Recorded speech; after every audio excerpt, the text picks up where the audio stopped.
Perkenalkan, nama saya Zainal Arifin. Saat ini saya tercatat sebagai mahasiswa PPG dalam jabatan kategori 1 Batch 2 tahun 2023 di LPTK UIN Kiai Haji Abdurrahman Wahid Pekalongan dengan nomor induk mahasiswa 207222673. Hari ini Kamis 30 November 2023, saya akan melaksanakan praktek pembelajaran dalam rangka penilaian uji kinerja di unit kerja saya Madrasah Aliyah Nahdlatus Sibyan Wonoketingal, Kecamatan Karanganyar, Kabupaten Demak. Pada kesempatan kali ini saya akan menampilkan video pembelajaran kelas 10 dengan materi substansi dan strategi dakwah Khulafaur Rasyidin. Model pembelajaran yang saya gunakan dalam pembelajaran kali ini adalah model Everyone is a Teacher. Marilah saksikan video pembelajaran dari saya. Assalamualaikum warahmatullahi wabarakatuh.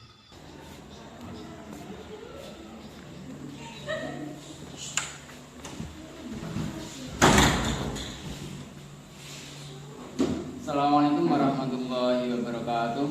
Waalaikumsalam warahmatullahi wabarakatuh. Selamat pagi anak-anak semuanya. Pagi. Oke, gimana kabarnya pagi hari ini? Alhamdulillah.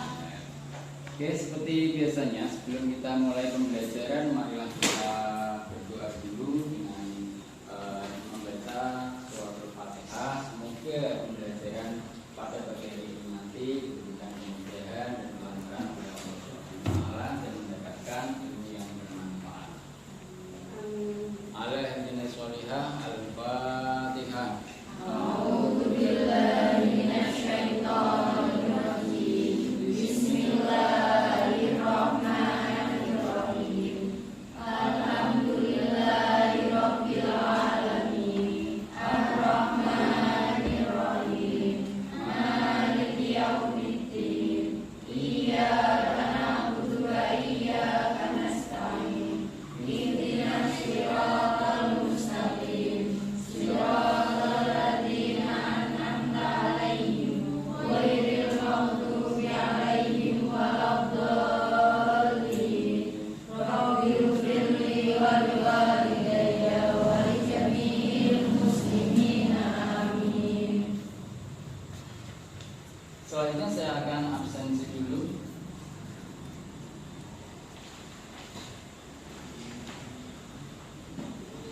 Abdullah Kafir Naim, Alfiani Villa, Az-Zakiyatul Khairun Nisa, Dia Purnamasari, Fina Himatul Khairiyah, Ihsanul Arifin. Baik, atau hadir? Hadir. Oh, hadir. Oke.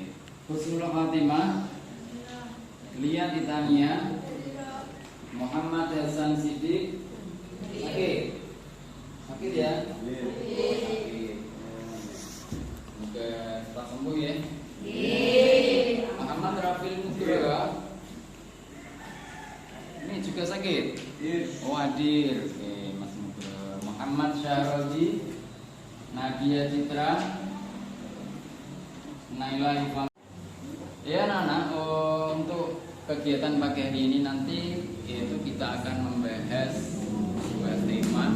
Nah, sebelum pembahasan kita mulai, coba semuanya dipersiapkan, ya kan?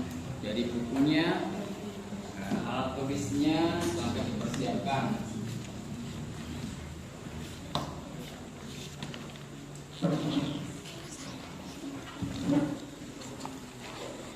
Pada kesempatan pagi hari ini nanti kita akan membahas mengenai tentang substansi dan strategi dakwah Khulafaur.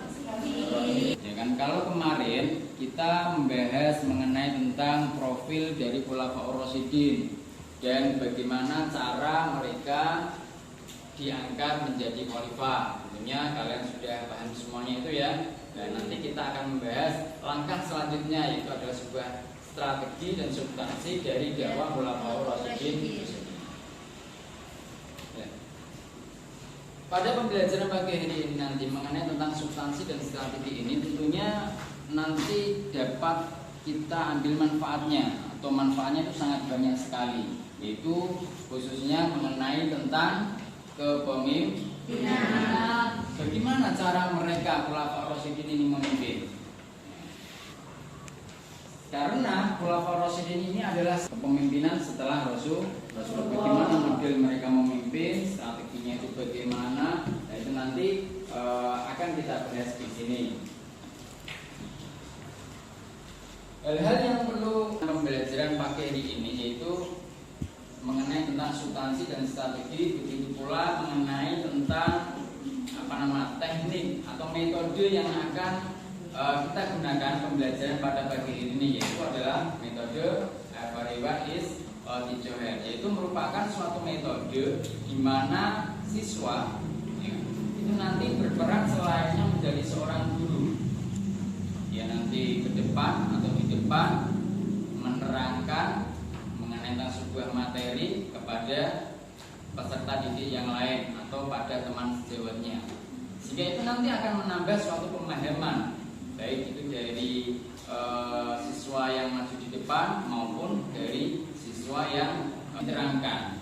Semuanya nanti akan menambah sebuah pemahaman. Oke, silakan kalian bisa melihat di sini ya, dari dari PPT ini, yaitu mengenai tentang substansi dan strategi dakwah Khulafaur Rasyidin. Dari capaian pembelajarannya di sini, yaitu siswa dapat menganalisis substansi dan strategi dakwah Khulafaur Rasyidin. Adapun tujuannya yaitu menganalisis substansi dan strategi dakwah Khulafaur Rasyidin sebagai upaya menanamkan sifat kepemimpinan, tanggung jawab dan disiplin. Jadi nanti kita itu bisa mengambil manfaatnya, bagaimana tanggung jawab menjadi seorang khalifah atau seorang pemimpin, dan juga tentang kedisiplinannya, karena disiplin itu juga sangat diperlukan, tidak hanya dari seorang pemimpin, tapi kita sebagai siswa pun juga harus disiplin. Apa yang kalian ketahui tentang tadi ya, tentang substansi dan strategi? Substansi itu adalah isinya. Sedangkan strategi apa ya? Jadi nanti kita akan pelajari mengenai tentang cara orang khalifah mereka memimpin, mempunyai strategi bagaimana. Nah, itu nanti kita akan ajar di sini. Terus masih ingat ya Khulafaur Rasyidin kemarin itu ada berapa? Ada 4. Sebutkan coba. Abu Bakar As-Siddiq, Umar bin Khattab, Utsman bin Affan, Ali bin Abi Thalib. Oke, jadi keempat Khulafaur Rasyidin itu nanti kita akan bahas bagaimana substansi dan strategi beliau mereka dalam menjadi seorang khalifah. Yang pertama, Abu Bakar As-Siddiq. Abu Bakar As-Siddiq itu adalah khalifah yang pertama. Seperti yang kita bahas kemarin, bahwa keadaan atau kondisi masyarakat pada awal masa kepemimpinan Khalifah Abu Bakar itu bisa dikatakan tidak stabil. Banyak sekali bermunculan sebuah permasalahan semenjak Rasulullah meninggal. Itu diantaranya ada masalah munculnya nabi palsu. Terus apa lagi? Tidak ingkar membayar zakat. Orang yang ingkar membayar zakat. Terus apa lagi? Apa lagi kira-kira? Banyaknya kaum murtad. Di antara permasalahan itu ada 3 tadi permasalahan besar, itu ada orang yang ingkar membayar zakat, ada orang yang murtad, dan banyak sekali orang yang mengaku menjadi nabi palsu. Tentunya mereka tanpa alasan. Contoh misal, mereka sebagian ada yang mengaku menjadi nabi palsu. Nabi palsu itu ya namanya nabi kalau dalam Islam itu nabi yang terakhir adalah Nabi Muhammad. Ini yang tidak ada lagi nabi setelah Nabi Muhammad. Lantas mereka itu ada sebagian yang mengaku menjadi nabi palsu dengan alasan apa? Mereka menganggap bahwa menjadi nabi itu secara otomatis menjadi seorang penguasa, sehingga mereka tergiur dengan itu. Mereka mengaku menjadi nabi, mengaku mereka itu mendapatkan wahyu dan lain sebagainya. Nah, itu alasannya. Terus ada kaum murtad. Kaum murtad itu mereka menganggap bahwa agama Islam itu adalah agama ketika Rasulullah masih hidup saja. Kalau Rasulullah sudah meninggal, ya sudah. Nah, itu pemahaman yang salah bagi mereka, sehingga banyak sekali orang yang keluar dari Islam. Terus juga orang yang ingkar terhadap pembayaran zakat. Kenapa mereka ingkar? Itu Islam, bahwa mereka menganggap kewajiban berzakat itu ya ketika Rasulullah masih ada. Kalau Rasul sudah tidak ada, maka tidak diwajibkan. Itu menjadi sebuah kesalahan yang besar. Nah, sehingga kebijakan beliau, kebijakan atau strategi beliau menjadi seorang khalifah yang pertama itu adalah upaya menghadapi kaum murtad dan nabi palsu. Terus juga menghadapi kaum yang ingkar membayar zakat, melanjutkan pengiriman pasukan Usama. Pasukan Usama ini merupakan pasukan yang dulunya sudah direncanakan oleh Rasulullah, namun belum terlaksana, sehingga baru bisa dilaksanakan ketika masa kepemimpinan Abu Bakar As-Siddiq. Selanjutnya penghimpunan Al-Quran. Kenapa ini Al-Quran kok dihimpun? Karena pada saat itu yang dilatar belakangi oleh banyaknya para sahabat yang meninggal pada waktu perang Riddah. Perang Riddah itu adalah perang yang melawan kaum murtad. Kaum murtadin itu namanya perang Riddah. Nah, ketika perang Riddah itu terjadi, banyak sekali kaum muslimin, para penghafal Al-Quran itu yang meninggal, sehingga di sini kekhawatiran nanti ketika orang Islam itu banyak yang meninggal, maka nanti Al-Quran ini akan menjadi punah. Lalu dengan usulan dari Umar bin Khattab untuk mengkodifikasi atau menghimpun Al-Quran. Jadi di masa Abu Bakar ini Al-Quran yang masih tercecer-cecer di pepohonan, di kulit binatang, ya, di batu dan sebagainya itu dikumpulkan menjadi satu, dan sehingga dijadikan Al-Quran utuh 30 juz itu. Terus yang selanjutnya adalah perluasan wilayah. Perluasan wilayah juga dilakukan oleh Abu Bakar As-Siddiq. Yang kedua, khalifah kedua yaitu Umar bin Khattab. Umar bin Khattab itu adalah khalifah yang kedua. Ya, khalifah yang kedua di mana beliau itu memerintah kurang lebih 10 tahun, ya, mendapat julukan Al-Faruq. Al-Faruq itu apa? Pembeda. Bagaimana kebijakan atau strategi beliau, substansi beliau ketika beliau menjadi seorang khalifah? Yaitu diantaranya yang pertama adalah perluasan wilayah. Jadi perluasan wilayah ini menjadi andalan dari Umar bin Khattab dalam kaitannya memperjuangkan agama Islam. Terus membentuk jabatan pos, yaitu Mal Dewan Muharras. Jadi kepemerintahan ini sudah mulai ditata dengan rupa. Untuk apa? Untuk memperlancar berjalannya pemerintahan. Membentuk lembaga yang mengurusi anak yatim. Jadi ini bentuk dari sosial, rasa sosial yang tinggi oleh Khalifah Umar bin Khattab terhadap rakyat mereka. Membagi wilayah menjadi beberapa provinsi, nih untuk mengordinir lebih mudah. Terus penetapan sistem kalender ini merupakan kebijakan atau dari substansi Umar bin Khattab yang dapat kita rasakan sampai dengan sekarang. Nah, kita bisa melihat kalender hijriah yang ada. Oke.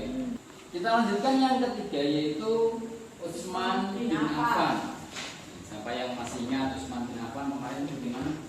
Yang kalian kenal dengan Utsman bin Affan? Mempunyai julukan Dzulnurain. Dzulnurain itu artinya pemilik dua cahaya. Apa?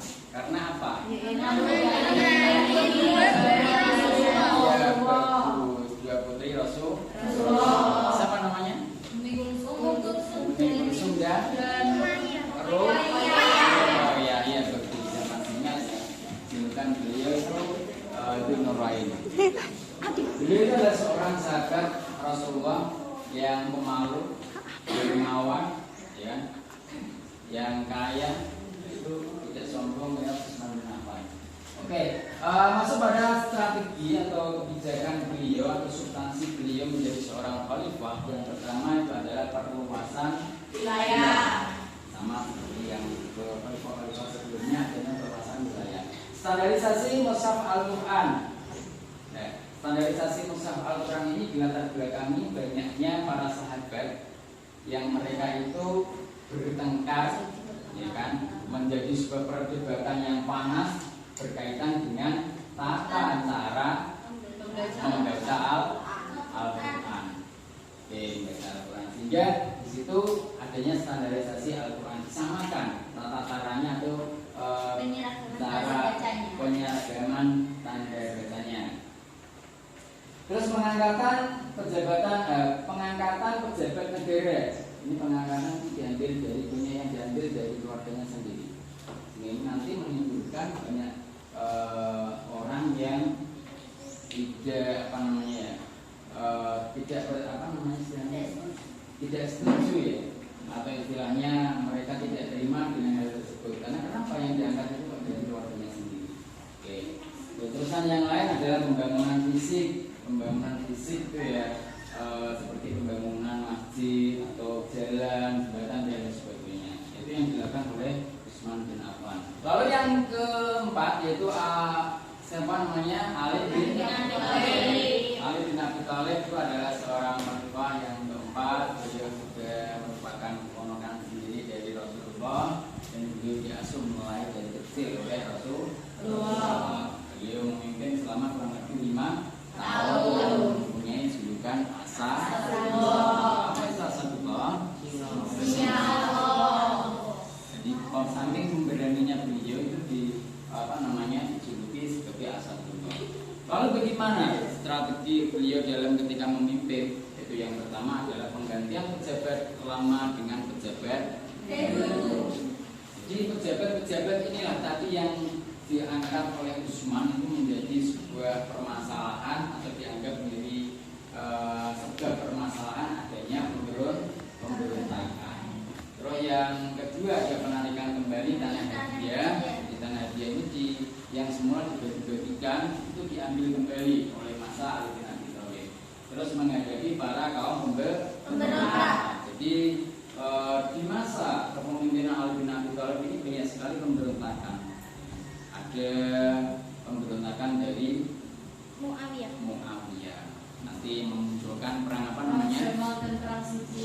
Kalau antara Muawiyah dengan Ali itu namanya perang Siffin. Kalau perang Jamal dengan Aisyah. Dengan Siti Aisyah itu adalah perang Jamal. Terbentuk dari pemberontakan. Oke, itu dari pemaparan saya. Agenda yang selanjutnya di sini nanti saya akan bagikan sebuah LKPD atau kartu ini untuk kalian. Kalian nanti isi satu pertanyaan, ya, satu pertanyaan. Jadi setiap anak nanti membuat satu pertanyaan, lalu nanti saya tarik kembali dan saya akan bagikan secara acak. Oke, saya bagikan. Kalau Mas Raffi bisa minta tolong dibagikan, ya.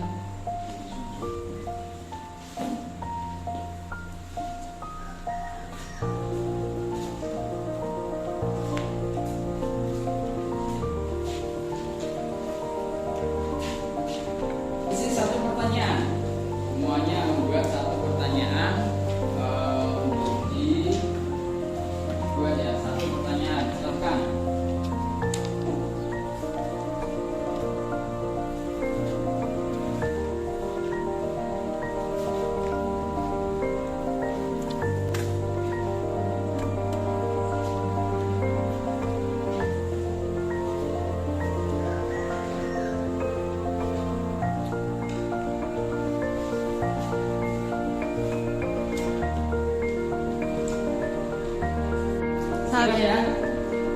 Ya, saya untuk waktu untuk membuat sebuah pertanyaan cukup. Silakan dikumpulkan kembali. Ya, silakan Mas Raffi bisa dibantu untuk mengumpulkan kembali.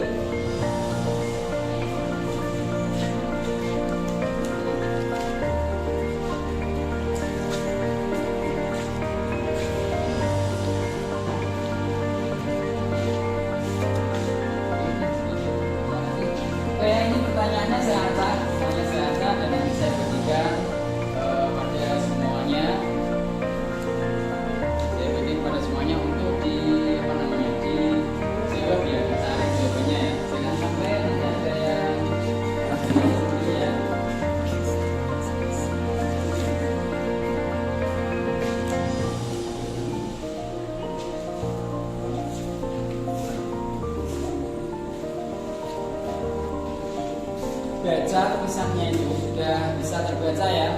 Iya. Bisa terbaca.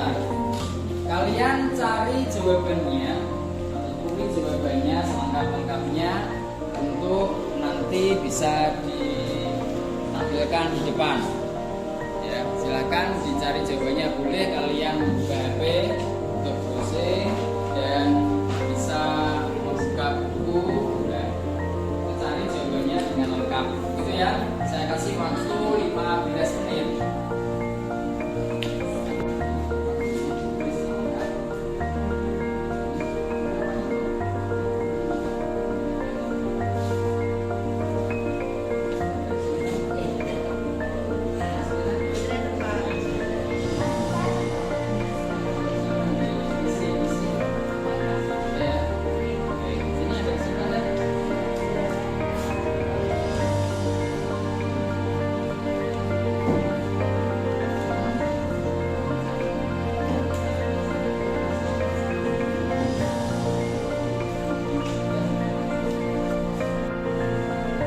Sudah anak-anak? Silakan untuk ada yang maju ke depan. Mulai dari siapa? Silakan. Saya tidak menunjuk dan yang kalian untuk maju ke depan untuk menjawab dan menjelaskan mengenai tentang pertanyaan yang sudah kalian jawab, kalian terima tadi. Oke, siapa ayo? Yang maju? Siapa yang berani? Oh iya, Mbak Siska. Oke, silakan maju ke depan. Siska maju ke depan. Assalamualaikum warahmatullahi wabarakatuh. Waalaikumsalam warahmatullahi wabarakatuh. Di sini saya akan menjawab pertanyaan dari teman saya, yaitu pertanyaannya, bagaimana atau apa saja kebijakan Ali bin Abi Thalib. Nah, di sini saya akan menjawab. Sebelumnya telah kita ketahui bahwa Ali bin Abi Thalib adalah khalifah yang terakhir, yaitu khalifah yang keempat. Nah, sebutan dari Ali bin Abi Thalib yaitu Asadullah, yang artinya singa Allah. Mengapa disebut dengan Asadullah? Ada yang tahu? Ada yang tahu? Karena singa Allah. Ya, karena singa Allah. Asadullah yaitu artinya singa Allah. Disebut singa Allah karena dengan keberaniannya selama dia memimpin. Jadi disebut dengan julukan Asadullah. Nah, Ali bin Abi Thalib memerintah selama kurang lebih 5 tahun. Di sini saya akan menjelaskan apa saja kebijakan Ali bin Abi Thalib selama dia memimpin. Di antaranya yang pertama yaitu mengganti pejabat yang lama dengan yang baru. Telah kita ketahui bahwa tadi sudah dijelaskan dari Utsman bin Affan itu kan ada kayak pengangkatan pejabat. Nah, dari Utsman bin Affan itu pengangkatan pejabatnya itu dari rata-rata keluarganya semua. Nah, dengan itu adanya pemberontakan dari kaum muslimin dari orang lain, sehingga Ali bin Abi Thalib mengambil tindakan yaitu mengganti pejabat yang lama dengan yang baru. Yang kedua yaitu penarikan kembali tanah hadiah. Ali bin Abi Thalib juga menarik tanah hadiah yang telah diberikan oleh Utsman bin Affan. Terus yang ketiga yaitu menghadapi para pemberontak. Nah, pada masa Ali bin Abi Thalib itu banyak terjadi pemberontakan sehingga menimbulkan terjadinya perang, yaitu diantaranya perang Jamal dan perang Siffin. Nah, perang Jamal yaitu perang antara Ali bin Abi Thalib dengan Aisyah, sedangkan perang Siffin yaitu perang antara Ali bin Abi Thalib dengan Muawiyah. Nah, kurang lebih seperti itu penjelasan dari saya. Kurang lebihnya mohon maaf. Terima kasih. Wassalamualaikum warahmatullahi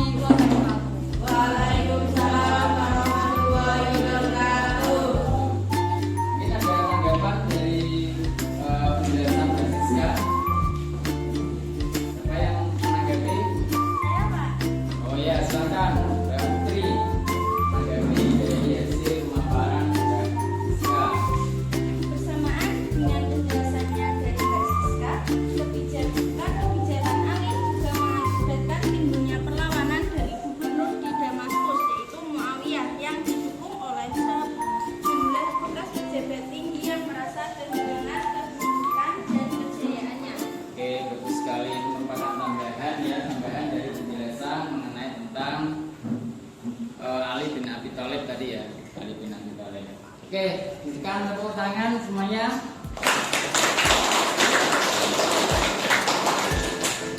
Yang kedua silakan berikan penjelasannya yang terbaik. Oke, silakan. Coba, oh iya Mbak Filan.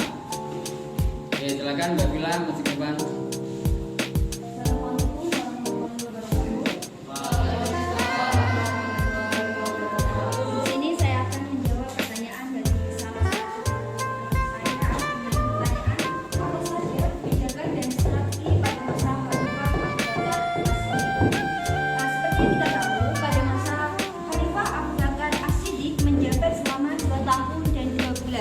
Pada tahun 632 sampai 634. Nah, kebijakan dan strategi apa saja pada saat Khalifah Abu Bakar As-Siddiq? Di antaranya yaitu yang pertama, upaya menghadapi kaum murtad dan nabi palsu. Setelah wafatnya Rasulullah, banyak bermunculan permasalahan besar. Di antaranya adalah banyaknya kaum murtad. Pada saat itu mereka beranggapan bahwa agama Islam adalah agama pada saat Nabi Muhammad hidup saja. Oleh sebab itu mereka keluar dari agama Islam. Selain itu banyak orang Islam yang mengaku menjadi nabi palsu seperti Salman Al-Qadar dengan anggapan Nabi adalah penguasa, pemimpin dan khalifah. Mereka berlomba-lomba untuk mendapat jabatan tersebut agar menjadi penguasanya. Yang kedua, strateginya adalah upaya menghadapi kaum ingkar yang membayar zakat. Sama seperti kaum murtad tadi, mereka beranggapan bahwa agama Islam adalah agama yang ada pada saat Rasulullah masih hidup saja. Untuk strategi yang ketiga adalah melanjutkan pengiriman pasukan Usama. Pasukan Usama adalah pasukan yang dibentuk Rasulullah pada saat Rasulullah masih hidup, namun belum sampai dijalankan. Lalu diambil alih oleh Khalifah Abu Bakar As-Siddiq. Untuk strategi yang keempat adalah menghimpun Al-Quran. Pada saat perang Riddah, yaitu perang melawan kaum murtad, banyak sekali kaum-kaum penghafal Al-Quran yang gugur. Maka dari itu Umar bin Khattab mengusulkan kepada Abu Bakar As-Siddiq untuk menghimpun Al-Quran, menjadikan Al-Quran untuk satu mushaf Al-Quran. Jadi pada saat itu Abu Bakar As-Siddiq menugaskan Zaid bin Sabit sebagai remaja yang sangat cerdas dan terpercaya untuk memimpin dalam menghimpun Al-Quran menjadi satu mushaf. Untuk strategi yang kelima adalah kekuasaan wilayah. Ketika Abu Bakar menjabat sebagai khalifah pertama, ia berusaha memperluas wilayah kekuasaan Islam ke daerah Syria. Abu Bakar menugaskan 4 orang panglima perang ke Syria tersebut untuk perluasan wilayah. Sekian penjelasan dari saya. Mohon maaf apabila ada kekurangan. Baik, ada yang mau menambahkan atau yang mau bertanya, silahkan. Ya, silakan. Siapa ya? Nah, silakan untuk bisa menambahi atau komentar. Silakan.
sudah memberikan suatu perubahan atau penjelasan yang lebih dalam, gitu ya. Tadi sudah disampaikan bahwa beberapa kesimpulan yang dapat saya simpulkan untuk pembelajaran pada materi ini yaitu mengenai tentang strategi dan substansi dari para